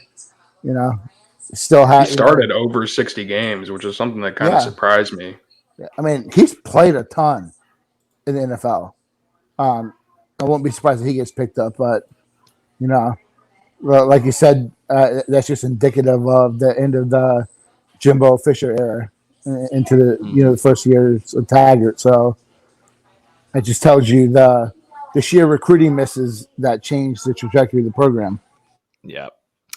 Well, let's go ahead and jump into our little quick game preview here and give our score predictions and key players for the game. Before we do that, let's give some love to our sponsors also for tonight's show, which is Manscaped. Definitely appreciate them showing some love to us. I recently used it last week. I will have to say, by far, the enhancements they made on the razor phenomenal. I got to say that the lighting, I did not know this. I didn't think it would be like do much. I know Nate talked about it last week, but the lighting on the Razor clutch works out perfect. No nicks, no nothing. It works smoothly. I'm feeling great. I'm ready for the game this upcoming weekend. But practically talk a little bit more about it. The Lawnmower 4.0 allows you to customize your trim all over, additional guard lengths with sizes 1 to 4. Also has wireless charging. Did you ever know that you have something that can cut your ball hair that also charges wireless? I mean, come on now. 21st century. I will say, Dustin, it'd probably be good for all your back hair too. Just to help trim that off. When have you seen my bare back, Nate? That's kind of concerning. I'm just guessing, just by. Yeah. We can confirm this weekend. We can confirm that at the tailgate. Hey, we can go ahead and kind of do an ad for them. We can use Dustin's back as proof of how good of a razor it is. Yeah, no, exactly. It might work out so well. But anyways, if you guys want some money off, I promise you the package, I don't have it on me, but because I just used it, but literally use Knowles 20. That's the code for 20% off. We've had a few people in the Discord already use it. They said it's phenomenal and it's free shipping. So use code Knowles 20 for 20% off and free shipping. The packaging is awesome. The product is really, really good. And, I definitely back up the lighting part of it because that came in clutch like two nights ago. And it did me really well before my shower. Not turn your lights on? Like, I don't get it. I have my lights on, but you don't understand like the extra lighting there that it gets in the like the crevices there. I don't want to go in details here, but yeah, I don't want to go too deep in it. But anyways, manscaped.com, use our code Knowles20 for 20% off and free shipping. Manscaped. I'm pretty excited for the boneless wings from Hobbit, dude. Boneless wings. He's excited for Hobbit's chicken nuggets with flavor. That is true. That's exactly what it will be this upcoming weekend. Nate, we will definitely be hopping over to Hobbit. We'll talk about them before we end off the show. Gentlemen, let's go ahead and get to it right now. We'll spend a few minutes, about 10, 15 minutes here. Gentlemen, first thoughts on into the game. We just had Bryan on, gave us a great rundown on Notre Dame, but first thoughts, packed crowd, Florida State versus Notre Dame, number 9 in the country, 7:30 ABC primetime. We're here, baby. We made it. Go ahead, Austin and Dustin. I already kind of gave my quick thoughts with Notre Dame, so I'll let you guys go first. I've seen a couple people mention in the comments like, oh, Notre Dame only scored 7 points in the second half last year. They didn't need to score anything. Like, Florida State was down and out at halftime. They do have a new defensive coordinator who was really good at Cincinnati. You look at what they did last season. I think only one game an opposing team scored more than 25 points. Obviously, the American Conference is different from the ACC, but he's a good defensive coordinator. How they switch to a new scheme, that's something we don't know yet. We'll see. Obviously, Kyle Hamilton's fantastic, and we've already read about him enough with Bryan. Just fantastic defensive player. But then on offense, I'm kind of with you, Nate. I think Bryan was overspeaking their receiver talent. You look at a season ago, they're kind of bad. Obviously, yeah, it's all great if they stay healthy, blah, blah, blah. But until they stay healthy, it's not that talented of a group, at least so far. And I don't think Jack Cohn's that good of a quarterback to make them better receivers. So we'll see with that. Obviously, their running backs are fantastic. They killed us last season. What was it? Kyron Williams had 185 yards. Chris Tyree had 103 yards. Yeah. Even Ian Book had 58 yards. Like, come on. They killed us on the ground. Obviously, that's going to change with Florida State's defensive front this year. That's going to change. There's no way they go for almost 300 rushing yards this year. Hopefully, at least. Yeah, hopefully not. No. And then we've talked about true freshman left tackle for Notre Dame. They've got some experience there along the rest of the offensive line. We'll see how that works out, but I don't think it's as wide of a gap as people think it is, especially from Notre Dame's side. That Notre Dame's always going to be a little bit cocky, but I don't think it's as wide of a gap as it is, especially with the Bobby Bowden news, all the tributes they're doing. Florida State's going to want to get up and play in front of 80,000 fans for the first time. And when was the last time we had 80,000 fans? It's been a minute. I can't even think of a game right now off the top of my head. And when is the last time all of us Virginia have been Tech, in this? maybe? Yeah, that's got to be Virginia Tech. And when is the last time all of us have been in the stadium together during a game? I mean, like usually someone's back home. It could have been the spring game if Nate came up, but Yeah, that is true. But anyways, like a real actual game, this is the real deal, baby. We're all going to be tailgating. Austin's going to be drinking his milk. We're all going to be drinking beers, like water. It's going to be real nice. But yeah, I'm We're personally shaving backs. It's going to be great, man. shaving Dustin back. Shaving backs, eating Hobbit. What a day, man. Who needs the game? Yeah, no. We'll just go to tailgates and we got a Whataburger after, man. I mean, let's be real. If Virginia Tech ended after the tailgate, everyone would have had a great day. That would have been fantastic. Everyone had a great day tailgating, catching up with people. It is. It's a big reunion. And then you go to the game and like, man. It's a big reunion for a lot of FSU fans that didn't get to go to games last year, and it didn't feel real. It didn't feel like a real football game whenever I was there, sitting there, and it just not enough fans there. This will be fun. We'll be back like in action, and like you said, Nate, the tributes and everything, and like you said, Austin too, the tributes to Bobby Bowden this upcoming season. Definitely this game alone, it's going to be an emotional roller coaster for a lot of fans involved. And so, I mean, it's going to be a fun day. The tailgating starts at noon, guys. I don't know how some of these college kids are going to be able to do it. I mean, I'm going to be getting there maybe 2-3 o'clock ish. I know we've had a few people in here in the comments say they need NG bracelets. If you see one of us, I think I'm going to try to give a few of them to you guys so you'll have them in your pocket in case someone runs by and says what's up. But it's going to be fun. It's going to be a phenomenal experience, I hope, and I hope it translates into the game too. Overall, all right, Dustin, go ahead. Preview. What are your thoughts? Thank you. Yeah, I'm just hyped up, Nate. Yeah, I was just going to say, coming into this game, I'm pretty comfortable with Florida State's offense. I mean, I don't think they're going to go out there and score 40 points, but I think with the experience that they gained last year, carrying that over, bringing back a lot of the top playmakers, along with adding guys like Andrew Parchment and Malik McLean to the wide receiving core, I'm comfortable with Florida State's game plan. I think it's going to be important to have success in early downs because you don't want to get into third and long situations like that. It's just the defense for me is really – and FSU's defense against Notre Dame's offense is kind of where I see the biggest mismatch in this whole matchup, and that's really the tight end, Michael Mayer, going up against FSU's linebackers, which is something that we've already talked about. And then the rushing attack, man. I mean, those running backs, they're absolutely lethal. And if FSU gives them even an inch of space, there's a chance they'll go out and make a big play like we saw a plethora of times last year. So the defensive line is going to have to step up. And the linebackers, I mean, you need a heck of a game from Amari Gaynor and those young guys like Kalen DeLoach, DJ Lundy. Like we mentioned earlier, you're going to need them to step right into the fire and perform. And even Steven Dix Jr. behind him, Cortez Andrews is going to get some burn. And, not for this game, but it's going to be huge for FSU's linebackers later in the season to get Emmett Rice back and have him be able to contribute. Let's name some key players. Hold on, my turn, man. Shoot, man. You go ahead. You made everybody get theirs I out. a couple things to say. So I know that Bryan gave a little pushback on my whole thing about looking at last year, but I bet he's tuned in. I'm sure he's tuned in. Yeah, I get it. You have guys who have started here and there. There's a difference from starting week over week to being a substitutional player. There's a major difference to doing it every single week. So I'm not really. I'm the opposite of him. Yeah, you have some game experience, but there's a reason why you're a backup. Now you're putting as a fifth-year guy. Now you're starting.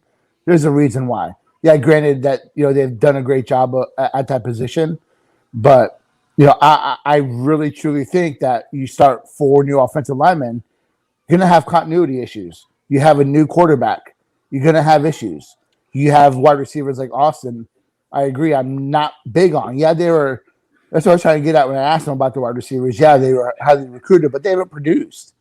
Availability is just as big as anything. And we've seen that from the Florida State side. Guys just constantly banged up and not available. So we've experienced that from our side as Florida State fans.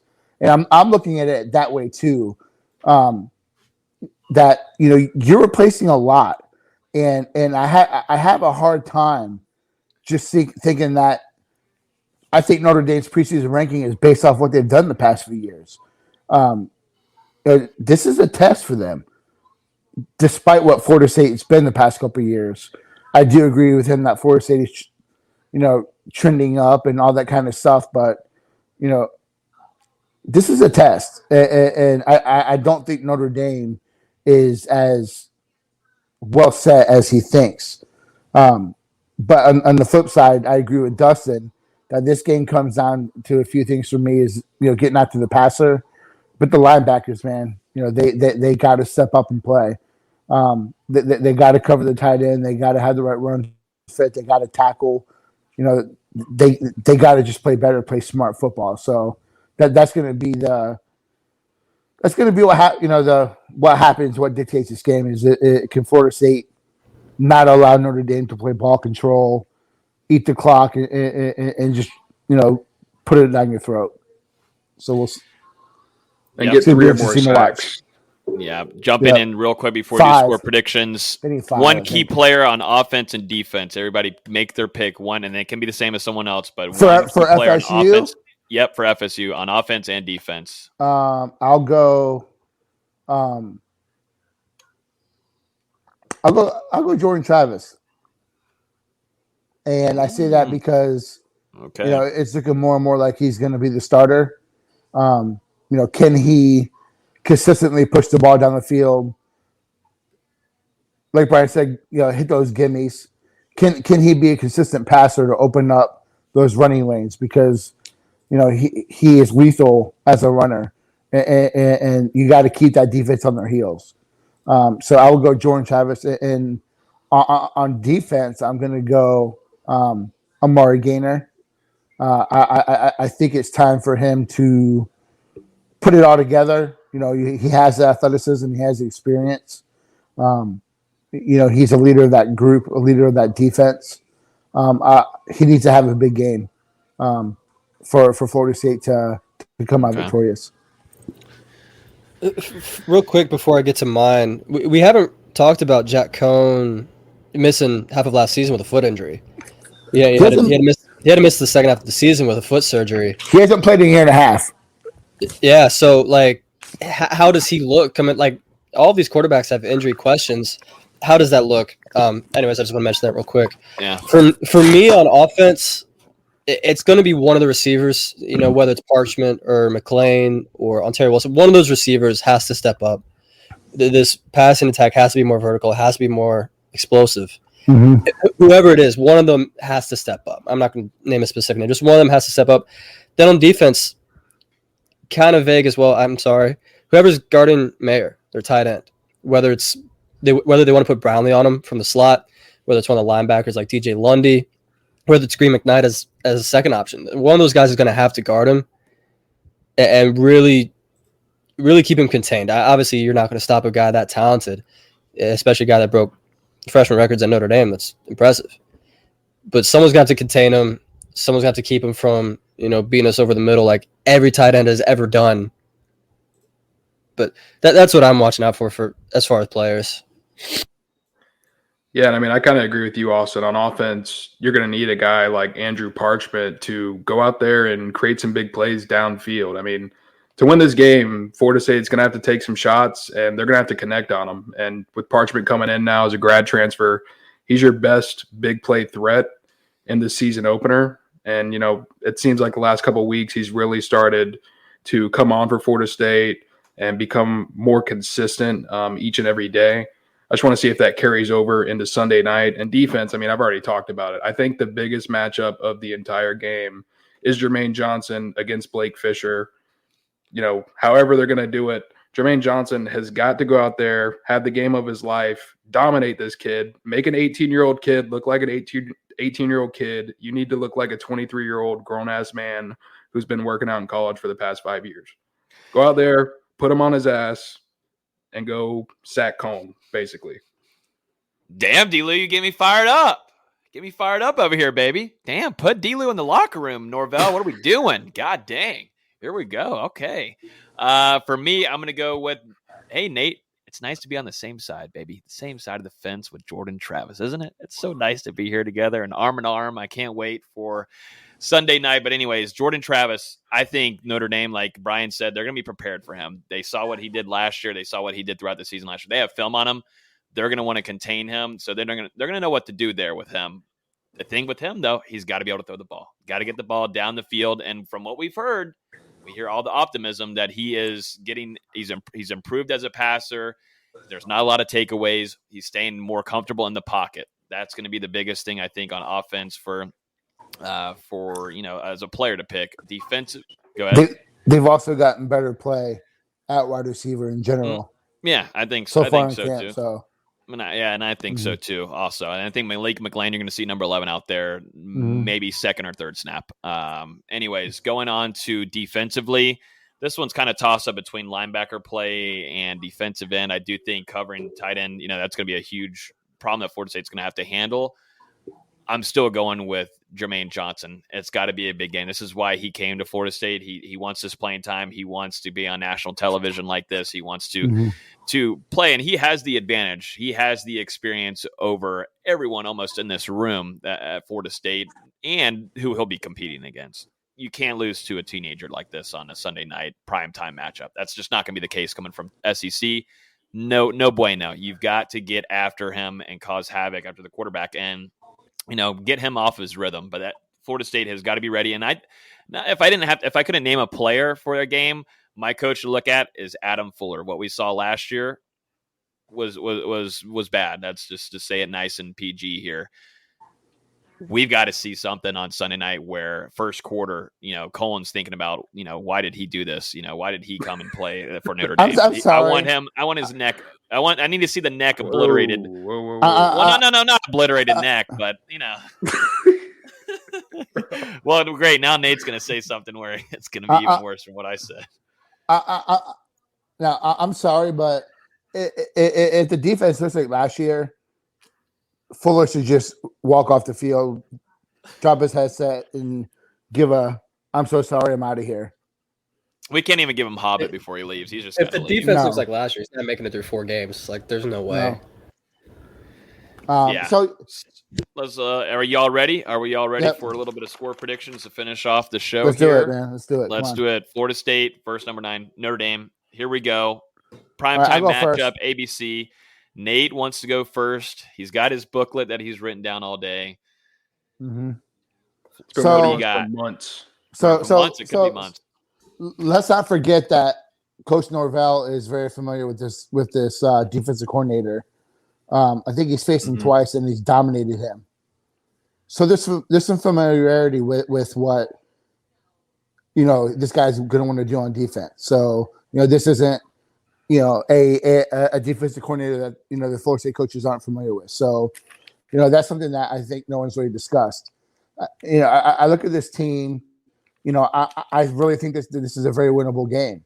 I think it's a great spot on the schedule where Notre Dame will get better as the season goes on. They've recruited well. As much as I don't like Brian Kelly, he does develop, and he is a good coach. But they lost a lot off a team that when you look at, I mentioned the advanced stats earlier, but they were only 26 in efficiency, not even top 25% of the country, 34th in explosiveness, which was a little surprising with the way they like to control the ball. But they 77% in the red zone. So as dominant as the offensive line was, a 27-year starter in Ian Book, new quarterback, new O-line, new wide receivers. How does this happen every time? Wow. Wow. It can't, it just doesn't get any more the storyline. This is exactly how it goes. We lost Nate. If we're listening on the podcast, people, we just lost Nate. This is how it usually happens. It's always when he's talking and like something big is about to happen. So we should have known this was going to go down. Wow. And Nate's back. Nate's back. We're good. No, my phone's about to die, so I got to spit this out. Sorry. Spit it. So I think this is a winnable game, like I was saying. The advanced metrics, they aren't great, and you know, I would predict FSU to win if I had a little bit more confidence. I got to see it from FSU. I think this is an ultra competitive game. I think that it's going to be tight. I think it's going to go into the fourth quarter. I think that Notre Dame was at 27-24. 27-24. Fourth quarter game winner from Notre Dame? Fourth quarter game. I think that they, I think Kyrie Williams busts off a long run, gets them in field goal position, and that's going to be the difference. Okay. All right. So Notre Dame. But it would not surprise me, honestly, to see FSU win this game. It would not surprise me. It would not. It's a great spot on the schedule for FSU to play Notre Dame. I agree with you, Nate. I think Florida State is going to come in fired up in this game. And I think the first half particularly is going to be extremely competitive between these two teams because Notre Dame, like you mentioned, they've got a lot to figure out on offense and defense. It's going to take some time for them to gel. I don't know if they'll come out of the gate in this game, firing on all cylinders. It's going to take some time as the game goes on. Same thing for Florida State. So I think the first half is going to be a really close battle. And then in the fourth quarter, Notre Dame is just going to end up making a couple more plays than Florida State. I don't think, we can really argue that they're the more experienced team. They're more talented at this point, and they have more depth. And I just think that's going to be the factor in the end. And I'll go with Kyron Williams. I mean, that dude is a terrific player. I think he'll have a heck of a game on Sunday night. I think Notre Dame's going to win in a close one, 34-27. Whoa. Okay, now that's all right. Yeah, I won't say anything. Okay. Couple of betting things before I get into my pick. Betting. Okay. Notre Dame opened as 11-point favorites. It's now down to 7.5 since it's opened. Over under is about 56, depending on the site. Look at 55.5, 56.5, whatever. I agree. I think it's gonna be closer than especially Bryan thought. Bryan thought it's gonna take a lot for this to be close. I think it's gonna be a pretty competitive game. Florida State may not have been great last year, but very rarely did they quit. Norvell teams don't seem to quit, which is something I think is important. I think Johnson's going to get after the quarterback, get a couple sacks, really put some pressure on Jack Cohn. How Florida State stops the run, we'll see. I also think it's going to come down to the end, but I also have Florida State losing a tight one, 30-24. 30-24. So we're all kind of in the tight range window here of the score. I think this game is going to be fun. I think it's going to be competitive. I think, that the crowd's going to help a lot in Florida State's case here, hopefully defensively too. I do think Florida State's going to get a few sacks in this game. I really do. And it's all going to depend on the blitz there. I think it all depends too on Florida State on takeaways. Florida State has put themselves a few times like last year in the point of having takeaways and getting those interceptions and getting those fumble recoveries. But God almighty, you can't pick up the damn ball. Hopefully they spend maybe a whole week on doing that during their spring and also did it in the fall camp. If they do that, that helps this team a whole ton. And the end-all, be-all, though, this all relies on Jordan Travis and Florida State's pass rush, like I said earlier. I feel confident that there's going to be progression there, but this is a number 9 team in the country coming in. I think there's a lot of cool storylines going into this, but I just don't see Florida State starting the season off with the win here. Sadly, this will be the 5th season in a row that they don't start off the season with a win. I've got Florida State losing this game, a good one going into the fourth quarter where we're excited about at least. It's going to be Notre Dame 34, FSU 21, and Notre Dame just kind of pulls away there at the end. I hope we're all wrong here. If we are all wrong, then the recap show will be phenomenal and we'll have 500 people on the line. Absolutely loving it. Like Nate said, it would have shocked me if Florida State won. It wouldn't blow me away. There's definitely momentum. There's the hype. There's the whole Bobby Bowden stuff. Florida State's not going to want to lose with Bobby watching over top. You go out and win against Notre Dame. College Town is going to be jumping until Tuesday. Mm-hmm. It's going to be an incredible atmosphere. Hopefully we're all wrong. I really hope we're all wrong and we can come on here either Sunday night or Monday morning and just me too have the best time. But yeah, no, if it's Sunday until Florida State proves us wrong, Even though I predicted LSU to lose a tight game, if they win, I'm talking smack everywhere. If Florida State wins, I may not come back to Charlotte. At least come back onto the show. Austin, you can come here and we can both sit down here in the chairs and we talk a really fun game. I don't know if I'll be like able to actually talk with my mouth. Like someone's going to have to be a puppet for me because I guarantee you I'll be going to College Town and God knows what we'll be drinking. But I'm excited for this game. I hope everybody has safe travels here. I know there's a lot of people coming in town for this. We will be having a recap. Nate, you'll be doing a recap on Mark Rogers' show on his main channel the night right afterwards, actually. Now we're doing this one Monday because it's going to be super late into the game. I was about to say. Okay, so you'll be doing a recap. So we'll actually have a recap before that Mark Rogers one, at least just for this week. We'll be doing live coverage throughout the game. We've got all kinds of things happening across social media. If you guys aren't in the Discord yet, let me put it up here. I know there's a lot of people on YouTube right now. Patreon.com/NoleGameDay. That's where you want to be right now. There's been 15,000 messages sent in the last 7 days. I have never seen anything like that before. It's the most active community.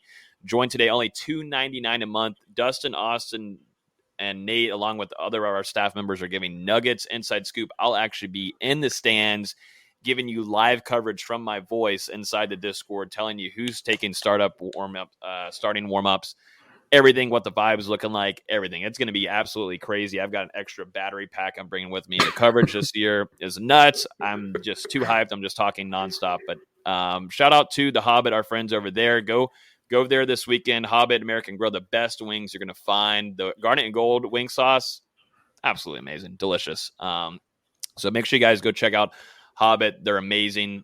Great people there that work too. So go support a local business here in town while you're here.